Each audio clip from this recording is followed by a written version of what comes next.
Well, welcome back to the Electrify News Podcast. I'm Matt Teske, as always, here with my, I'm not going to say delectable, you're just scrumptious today, Joe. You were the scrumptious Joe Borrás.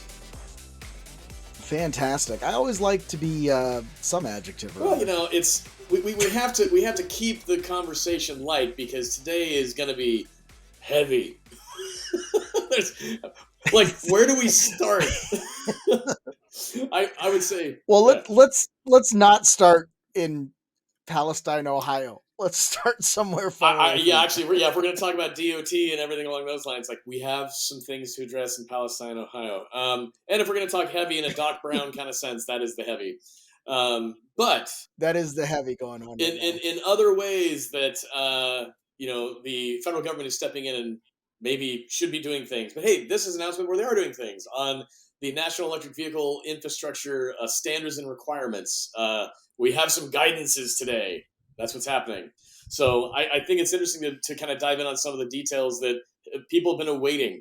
Namely that, if you want to have any of those NEVI dollars come your way, those chargers have to be built in North America. I think that's a very interesting piece of information. So, well, and I think that that's going to impact a lot of people that in a way that they perhaps did not anticipate, because there are a ton of chargers out there, that are made in China and made in different regions. But the only one I can think of off the top of my head is like Flow and Juiced EV or Juiced in Connecticut. Well, Tritium, and I could be wrong, but that's kind of all I can think of. Tritium has a manufacturing facility in the United States now. And interestingly enough, not only that is Tesla's hardware is manufactured in their Buffalo facilities. So for their superchargers. Oh, well, now, but Tesla's interesting too, right? Because the way that it's being interpreted, if they want to get access to some of that sweet NEVI money, they're going to have to open up their supercharger charging network to everybody. Yeah, that's what everybody was picking through this morning is, okay, so what do these numbers mean? And they're saying, okay, it's 3,500 superchargers will be open access to non-Tesla EVs. And so people immediately started running the numbers. It's like, okay, so that can't be stations, that has to be chargers, right? Because they didn't even have that many stations in the US. So if it's physical quantity of chargers, then okay, that might average out to maybe 400 new sites, for actual stations. And then the question is it every charger that's at those stations that will be accessible to all EVs, or is it only a certain amount? So this is where there's a lot of speculation happening right now, but nevertheless, Tesla's in the mix. And I think that's a big part of what people are waiting to see. And Tesla officially did announce on their Twitter feed this morning for Tesla charging saying, in the US, this is coming. So they finally did say it's happening, but there's a lot of nuts and bolts happening in the background about, okay, how's it going to happen? And it looks like it's more so new stuff, maybe some retrofits, but mostly new stuff. And then the other question is this going to be, they're going to allow non-Teslas that are using the NACS plug or the Tesla plug, or are they going to actually build some CCS charging? So it's all going to be through what they're calling Magic Dock, which is going to be, if you're staring at a Tesla supercharger, like one of the individual chargers, it's aesthetically not going to look that much different, except where the connector, you grab it and pull it out if you're a Tesla owner, is going to have this additional just element to it on the end of it, where if you activate that charger through the Tesla mobile app as a non-Tesla EV driver, it will not just it won't give you the Tesla connector, it will give you the additional component that's locked in, and it will unlock basically the CCS connector, or the green fast charging connector in ChargeWay, and then you can use it. So it's going to be this kind of dual connector mechanism that locks in based on the vehicle you're using at the charger. So, and like so many of other Tesla innovations, right? It is really an elegant solution to this, where you don't have to physically choose your thing. You just plug in what kind of vehicle you have, Tesla, non-Tesla, and then it gives you the correct thing. I mean, based on all speculation, that's the case, is that once you're using the Tesla app and you say, I'm going to activate Charger 2A inside the app, and I'm driving an Audi e-tron or whatever, or Volkswagen ID4, it will know to give you the proper connector. Whereas if you pull up with a Tesla, just like a supercharger today for Tesla owners, you will just grab the connector and it will detect that you are a Tesla owner, and you can just plug it in and it just works. So it's very elegant in that respect. Now, granted, this is all speculation, but based on all things that have been, well, not all things that are now public, it's still mostly speculation, but it seems like it's going that way. Yeah, and so it's interesting that you said Audi e-tron, because if you were to ask me, like, okay, you know, I really like Teslas and I love the design language and this and that, but I just don't want to deal with Elon. What should I buy? After I fail to sell someone a Volvo, I would probably try to sell them an Audi e-tron. Well, the other thing that's very interesting about this whole conversation is that Tesla really has to logistically figure out how they open up these superchargers to non-Tesla EVs, because where the charge port is on every other non-Tesla EV, it's not uniform. It could be the front of the car, like on some Yeah, Hyundais and Kias. It could be the front fender, like on Audis or on Porsches or on GM vehicles. It could be the back of the vehicle, like on the Hyundai Ioniq 5 or on the ID4. So there's a lot of elements that are going to come into play here about how do we organize this for non-Tesla EV drivers, because the way that Tesla's current supercharger is set up, it's designed to be backed in as a Tesla owner, and it works very seamlessly. So from a logistics perspective, so yeah, there's a lot there that is still not terribly clear, but we'll find out more in the coming months. And this is a great way for Tesla yeah, to tap into some of them federal dollars, baby. So that's right. Well, but if you're a BMW driver, it doesn't matter because you just pull in diagonally across 3 spots anyway, right? yes, some cliches will just forever live on, no matter the fuel you're using. But it's funny, That'll be but you mentioned fine. that too. But even like in the Tesla mobile app in Europe, when they first opened up the superchargers to non-Tesla EVs in Europe, the connector type is at least the same in Europe. But they did have diagrams telling people, "Hey, don't do what you just described." They're like, "Don't park across all these spots." But there was a Oh, photo even tweeted today showing in France how non-Tesla EVs are pulling up on the grass behind superchargers to grab the connector and plug in because they physically can't connect if they're in the parking spot. It's crazy. So it's just yeah. Well, that's why you need one of those Hummer EVs if you got to, trundle over a couple of wayward shopping carts in the Target lot to get to the but of outlet, right? course, no, it's going to be But of uh, course. I don't know. I mean, so this does make me a little bit, skeptical on how effective this rollout will look. But aside from the Tesla part of the conversation, I mean, there's a lot of feedback that came through from surveys from EV drivers and owners around what their expectations are around how money can be spent around the deployment of these fast chargers. So it looks like from a uniformity perspective, there's one of the big details is that obviously there's minimum power levels of 150 kilowatt, level 6 in ChargeWay. There is minimum quantity of stations that have to be at each site, but also just even uniformity of how someone can access and pay for a charger when they're using one of these new stations that are built on NEVI dollars. Is they being the networks that are deploying these chargers have to provide a lot of access to data and and open access to drivers, not just through a mobile app but through other means. So it's hopefully going to create a more uniform landscape of knowledge and information sharing, which will be really, really important. It'll help a ton of drivers to keep things uniform, and just from a data perspective. Yeah, it'll definitely help with like the father-in-law test, right? Like, would you be able to recommend this to your father-in-law to drive across the country? It's like, yeah, this will be better. Yeah. While we're on the topic of Tesla, and I know that it's an EV show, so there's going to be a lot of Tesla talk anyway. But while we're on the topic, they have shut down the Shanghai plant. There's a lot of speculation as to why. The official report is that they are going to be working on some updates to the way they manufacture the Model 3 and the Model Y.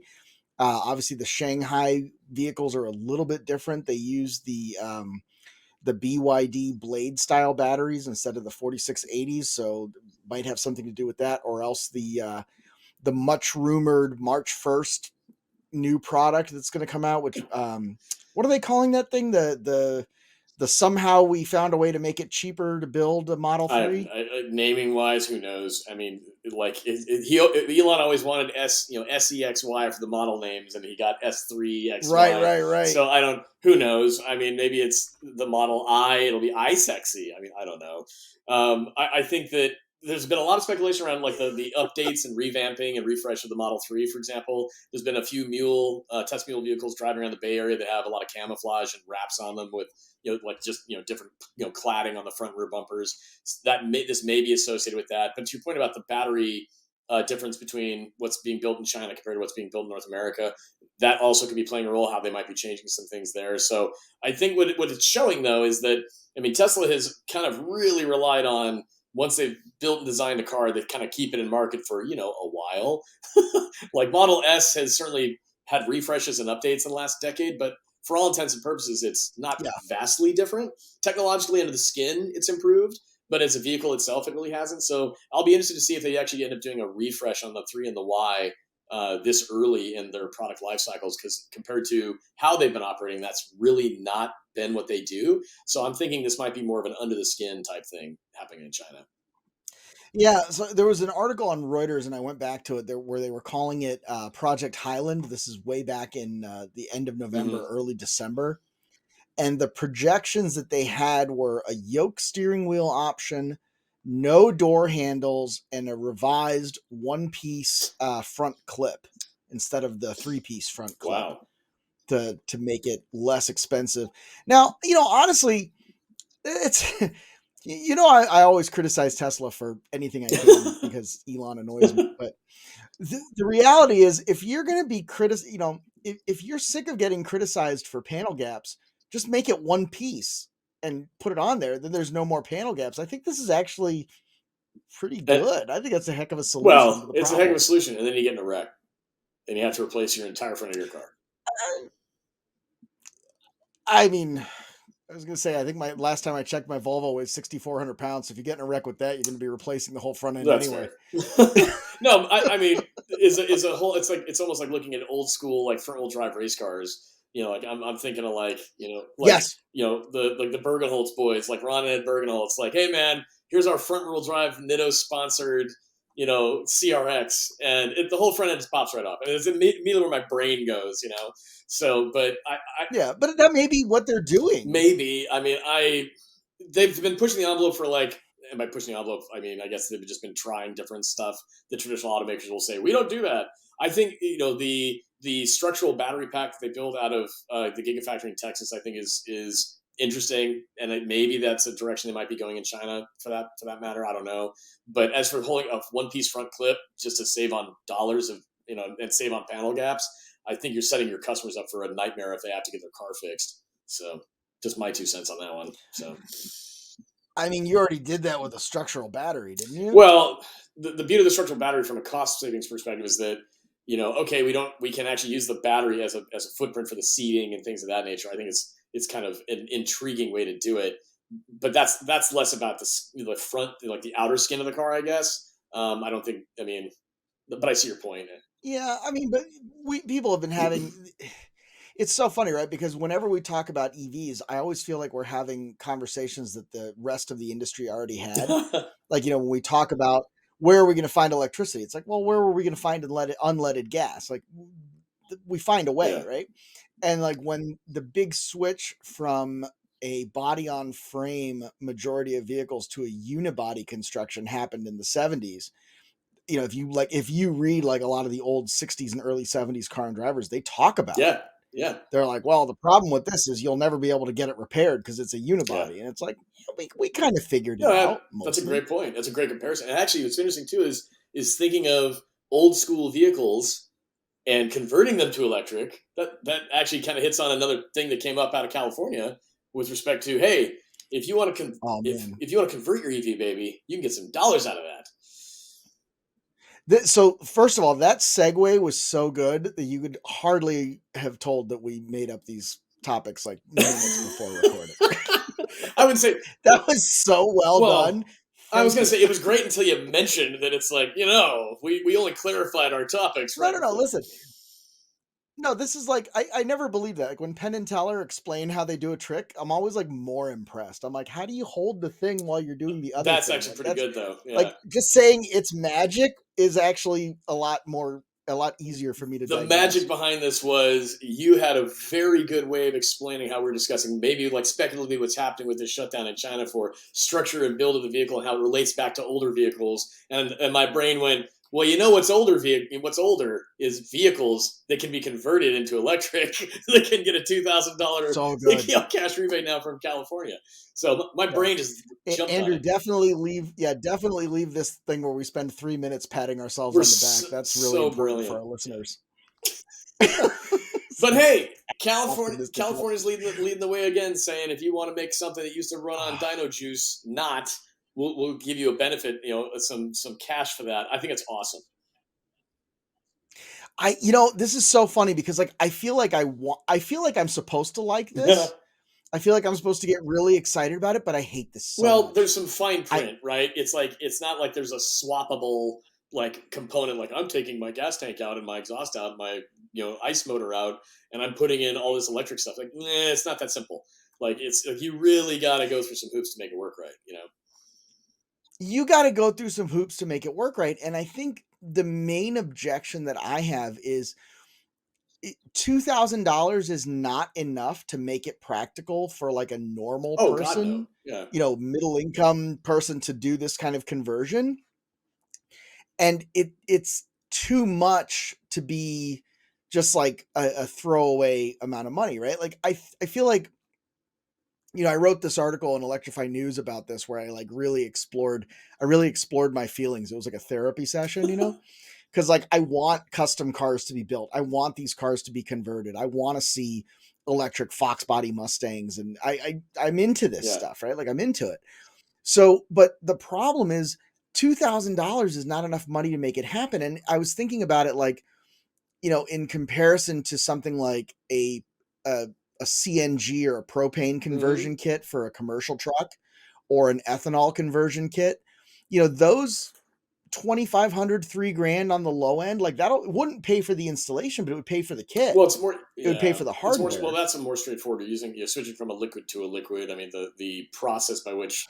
A hundred Yeah, percent. 100%. I The yeah. way that it's being presented as an environmental thing, that's not what this is. Like, you're No. not going to go and spend, you're not going to have you're not going from a 2014 Kia Rio and going, $2,000. Well, for that, I'll change it to electric. Yeah. It doesn't make any sense. I would much rather see an additional $2,000 going towards the trade in of a, let's say, 10-year-old car, Mm-hmm. internal combustion car into a newer, and we'll call it, within the last 4 or 5 years, a newer EV or Yeah. hybrid that's going to reduce carbon emissions. It's going to reduce, dependency on foreign oil, and it's going to reduce gas mileage and fuel economy. And it's going to make those cars that are already trading in the $10,000 to $15,000 range truly affordable for families that are reaching out Oh to buy yeah. cars. I mean, if the goal of this thing is to put more EVs on the road, this ain't how you Oh, do it. This I is never like, read it that way in the sense that it was like this will get more EVs out there. I think it was just another way to. In fact, first thing that crossed my mind was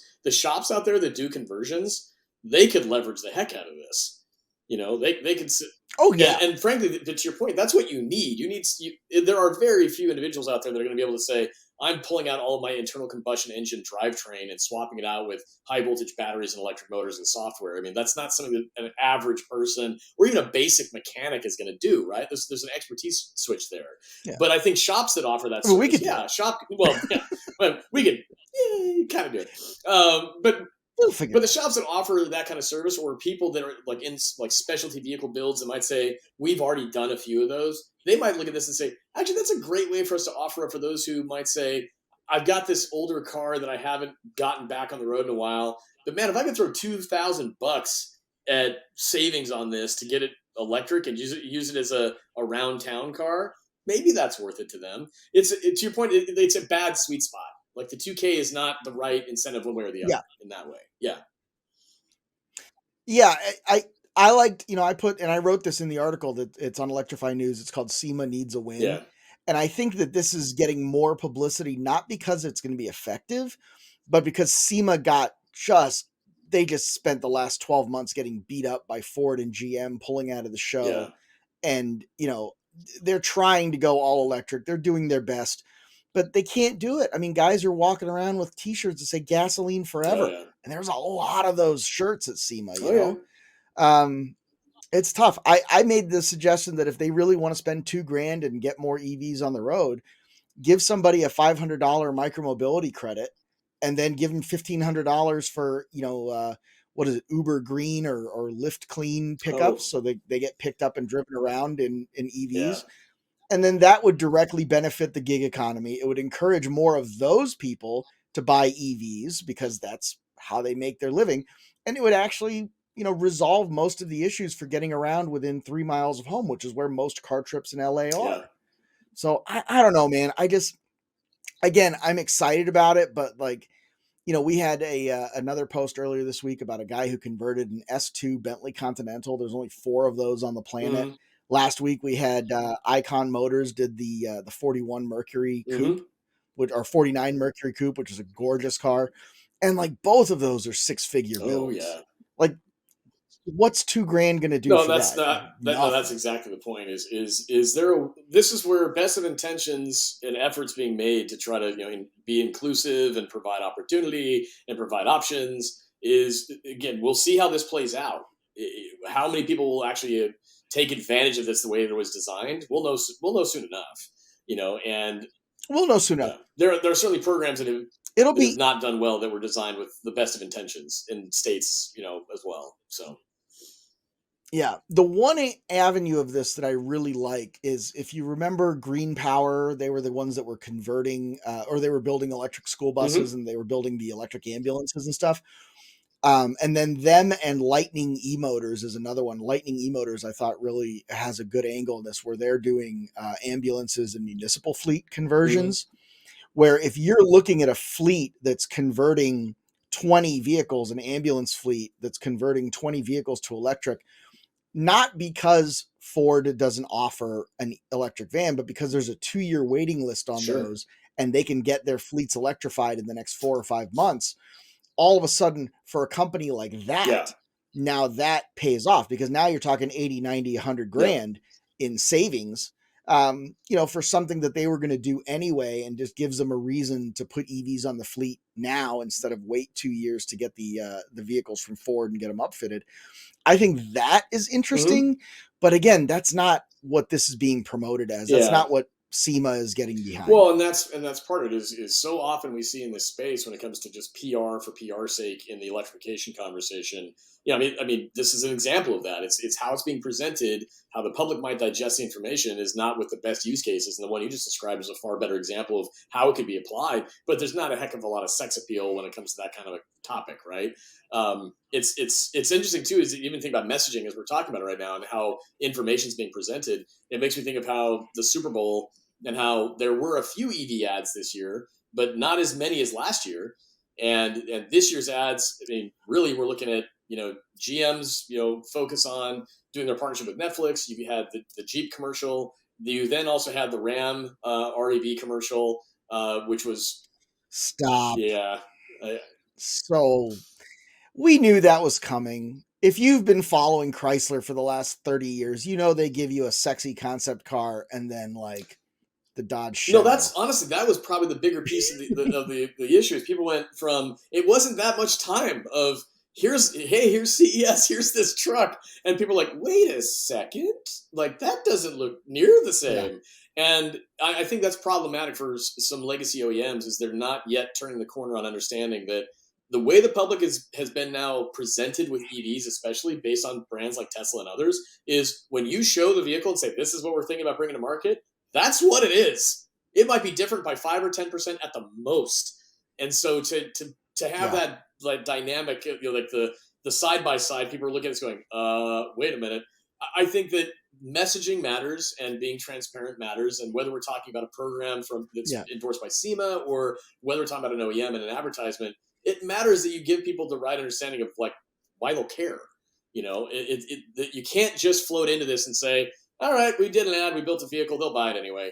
Not the case anymore. Not the case. But that's what well, it's not the case anymore, but I don't think it's been the case for a long Yeah. time, which is why you have a situation where Chrysler is down to like one nameplate Yeah. and Dodge is down to like, I'm not gonna lie to you, I couldn't tell you a single Dodge right now. The Charger, the Yep. Challenger, that's it. I mean that. Well, And that's problematic. Is like used to be a mainstream yeah. automaker. I had an SRT They four at one point. I mean like these are brands that have not. Well, let's be honest too. I remember there was a commercial that came out after the '08 crash from GM where they said the audio, like the narrator over it said there was a time when having 8 brands made sense, and I went, was there?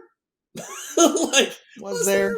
there? I mean, but that was their way of saying, okay, we got to get this down into something that's more of a narrow focus, and that's what happened out of just that type of turmoil. I think that it's difficult to change culture inside of companies, and part of that has to do with, are you changing truly what you're doing as a company, or are you just putting out a different message? And are people going to see through that over time? And I think we're seeing those moments where there's kind of some stumbling by some of these legacy auto brands that are getting into the EV space, that they're leveraging traditional tactics that may not resonate very well. So, yeah. But I think we're also seeing a changing of the guard in terms of what brands are popular. I mean, 10 years ago, Jeep was being floated as like as valuable a brand as Ferrari, and everything Jeep did was just gold. And then, FCA started putting out that weird 9-speed Cherokee thing that was garbage, and then that little tiny one came out that was cute but kind of trash also. well, Um, they lost their way on like keeping with their iconic cultural product. It was just kind of like, we'll yeah, try and they this. Yeah. delivered. Yeah, they delivered they delivered Jeep bodies on Mm-hmm. Fiats, which is what everybody feared was going to happen. And now, if you look at the numbers, if you look at the dealer numbers, and when I say dealer numbers, I'm talking about vehicle supply. The way they do that is by days of inventory. So if there's 30 days of inventory, that means if they stopped making Jeeps right now and continued selling them through, they would sell out in 30 days. And Jeep has the highest level of days of inventory of any automaker in the country right Wow. now. Yeah. It's like 120 days. And when we're sitting here talking about, yeah, you can't go buy a Toyota because they don't have supply. Mm-hmm. Greg Lucia that we work with and has done a ton of work for Toyota, he cannot get a RAV4 Prime for 6-7 Right. months. He's got a direct line to Toyota corporate, and they're like, well, 6 months from now, you might be able to get one, and you're going to pay 15 grand over stickers, the best we But can that's all. do. And you go from that to like 6 months of inventory. Well, but also let's be thoughtful around the fact that like RAV4 Prime and some of these vehicles from Toyota, BZ4X is even an example, is they're not producing a high enough volume to keep up with even baseline demand. And so Right. and that's, I hate to say it's quote by design, but I mean, RAV4 Prime, they can sell a lot more of them. They're not making them. I mean, and BZ4X is going to fall into that same category. Um, and that's because Yeah. Toyota, this actually is very interesting. Is, I mean, just even getting feedback from people around, going to events and hearing people talk about what their perceptions of brand and kind of how we're talking about it. Brands like Toyota, for example, I mean, they are still seen as a forward thinking thought leader in the space of electrification and technology and things of that nature. But in reality, compared to other brands, they're still kind of getting their running legs out of them. They're playing a little bit of catch up right now. They've got a great catalog of vehicles, but on some of the ones that they have the most demand on, they don't have enough in production. So that's a tough world to be in right now for turning that corner. And frankly, with Akio Toyota stepping out and their new CEO stepping in saying we are changing our mind on the electrification strategy, I think that's a pivot for that brand to say we've really got to be a lot more aggressive here. So it'll be interesting to see how that plays out for a brand like Toyota in the next 12 months. So now does that I at all? think Toyota. Yeah, I don't know. I think Toyota's making a lot of the right moves. Yeah, I We've think talked so. Yeah. before on this podcast about the the role of plug-in hybrid vehicles and how that hasn't really been Mm-hmm. explored. And I think Toyota's going down that path. And I don't necessarily agree with it. If they were the only car maker in the world, I would say no, no, no, push electric, push pure Mm-hmm. EV. But if there's 10 automakers in the room and 9 of them have committed 100% to pure EV, I think Toyota's saying, look, we're gonna hedge our bets, and we're gonna really double down on hybridization and Mm-hmm. electrification. And certainly for the next 10 years, we think this is going to be the way it's going to go. I don't think that's Well, wrong. there's a place for all these vehicles in the process of the conversation. I think I, I'm of the Yes. opinion that pure electric is better for a variety of reasons. At the same time, there may be use cases for certain people where a plug-in hybrid is also ideal, where they can reduce their carbon footprint by 90%.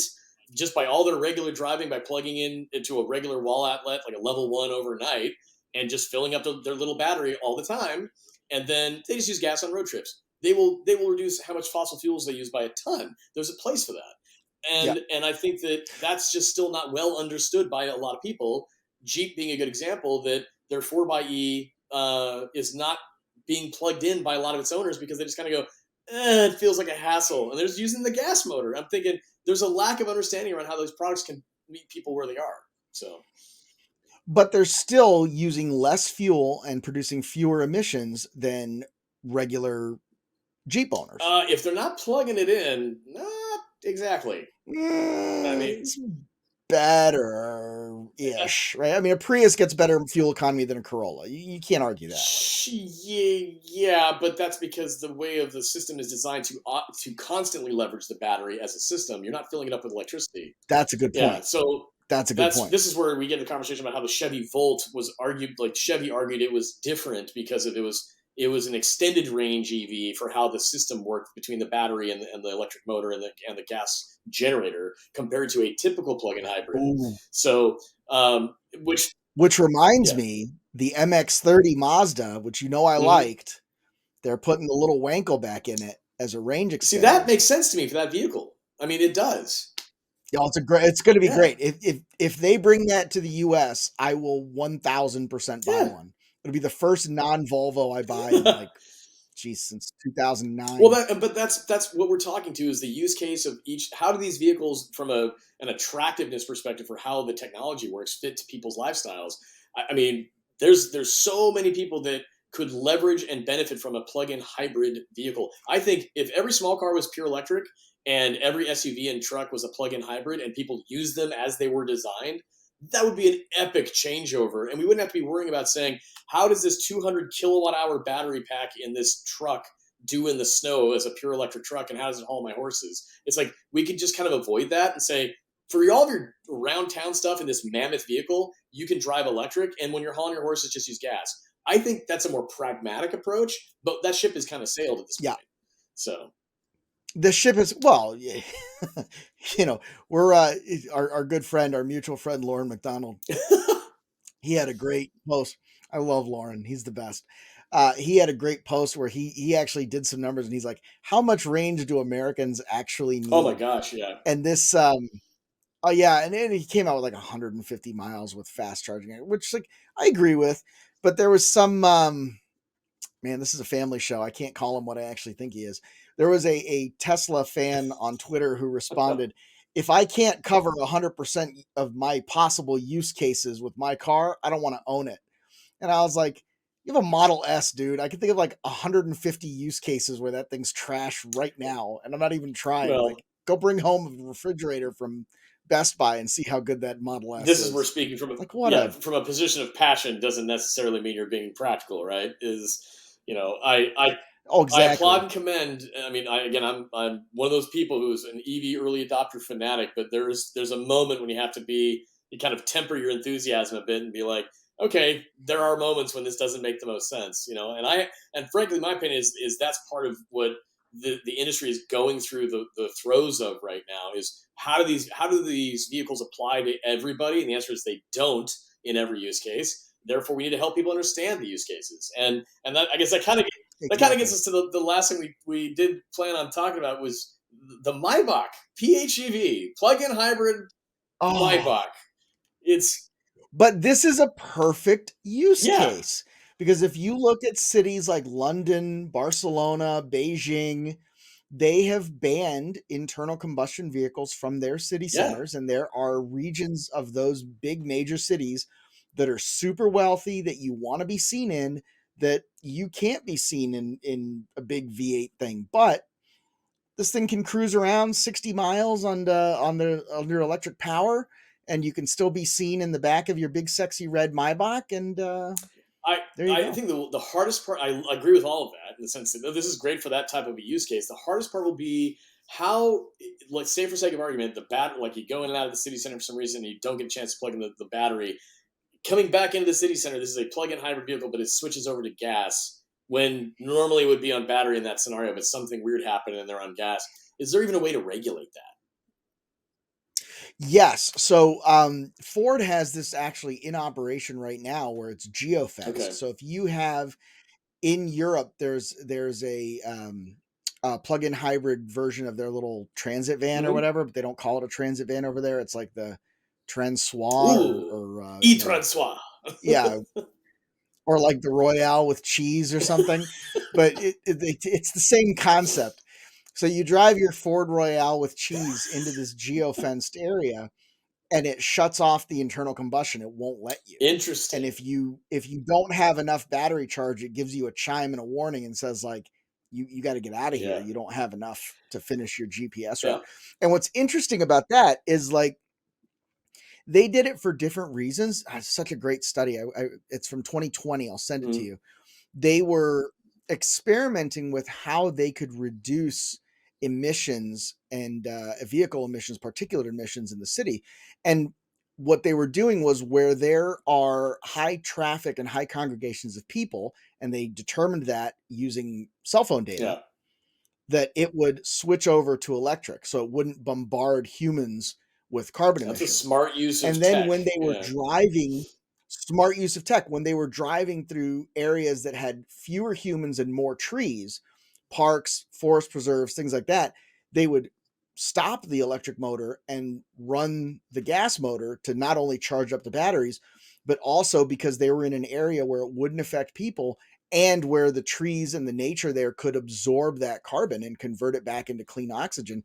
And what they saw was that just by using and moderating how and when the vehicle ran as a hybrid, it dramatically cut down on the amount of nitrous and carbon emissions in the I city, mean, the measurable that's an interesting amounts. study. The whole switch it to gasoline when it's by the trees and they can absorb the carbon. I'm kind of like, well, that's. I mean, okay. I mean, if the data backs it up, I mean, I think that's a very surface level way of explaining how the science works, but I get it. And at the end of the day, if the idea is Yeah, it's an elevator yeah, pitch. no, right. It's like there's more to it than that, but that's the thing of it is can you create a system by which you can leverage both platforms being like again as a plug-in hybrid vehicle that has both a battery that you can fill with electricity and a tank you can fill with gas. Can you have a vehicle that is also then very well connected from a data and technology perspective that it can balance that way to create the best not just driving experience, but the best experience for anything outside of the vehicle, whether that's people or nature or things of that, of that idea. And I think that's smart, but yeah, I mean, how you implement that across the board? I mean, yeah. Send me that link. I want to read more on that study because that's very interesting. So, Yeah. I mean, you could do it in Copenhagen. I don't think you could do it in Tulsa. Not to pick on Tulsa, it's a great town, but I just don't think they well, would that be that up was my for it. point. That's my point. It's like, yeah, how far can you take this before people kind of go, "This is just inconvenient," or I don't like that this is manipulating my ability to move freely. I think that's the biggest challenge here in the states is that what we've had with the automotive culture for basically a century is that it provides me the ability to move how I want, where I want, when I want, and anything that feels like it alters or hinders that is seen as a negative. And electrification is Yeah. not that. That's Yeah. changing. That is changing. I was blown away. I was talking to my oldest son who's in college and he's in like a frat and he does the whole thing and he's like Mr. Cool Guy. But I was talking to them and like they get really agitated when they have to drive somewhere. So that's Like the idea that they have to get in the car and go somewhere, they can't just like walk or hop on a scooter and just get mhm, there. And they have to now find parking and deal with mhm. that. Like that irks them. What's They do not see that the way that we used to well, and see it. I actually did some looking, like some research into this, and even wrote something about it years ago. Is that what we're seeing that as your son describes and his friends are describing, they were exposed to getting access to information at a younger age through cell phones and through the digital era in a way that previous generations were not. Previous generations had to go find their information or be exposed to those pieces of information, whereas younger generations now are like I've had the world at my fingertips digitally forever. I don't need to now. I do see it as inconvenient to have to go somewhere to do something. I want information and things to come to me. So the gig economy helps balance that for them in a certain way. That being said, and Lauren, our friend, is someone who's commented on this too. Is just there's going to come a time when you get to a certain age that as much as you don't want to deal with it, if you want to go on a date or take your kids somewhere or just do anything related to like mobility, you will have to understand and appreciate that the getting into a vehicle or owning one or driving one is something that will be part of your lifestyle. That yeah, we should have Lauren on the show. Oh yeah, Lauren's great. It'd be fun to chat with him about that. And I think, and again, let's get him on next week. I'll invite him to the show and we'll do a three-way. Lauren, come to the show. Okay, yeah, no, but he's one of those people that I really enjoy his take on a lot of this stuff. But your description about your son is exactly that. Is that generation's exposure to a digital window into the world for information and gaining insights into things, and also gaining access into things to be brought to them. That is now infiltrating their understanding of what the automotive culture is. Yeah. And I don't disagree with it, but then it's like, what are your options? You either have a beautiful mass transit system that's built on electrification, which we don't have in the States, or we give them exposure and visibility into how they can, use different types of electrified mobility, and they have to choose. So, or you live in a major city that's, fairly walkable and you have Tinder Gold. Good Lord. Then there's also that. I was originally going to go with Grindr, but I was like, that'll get edited out, so we'll go with Tinder Gold. But now Grindr has found its way in, and so here we are. So hasn't it? So that's a show for today. Be sure to follow us on Spotify, Apple Podcasts. All Thanks for listening to the Electrifying News Podcast, brought to you by the creators of Electrify Expo. Be sure to catch full video episodes on YouTube and follow us on social media platforms at Electrifying News for daily clips, news, and more.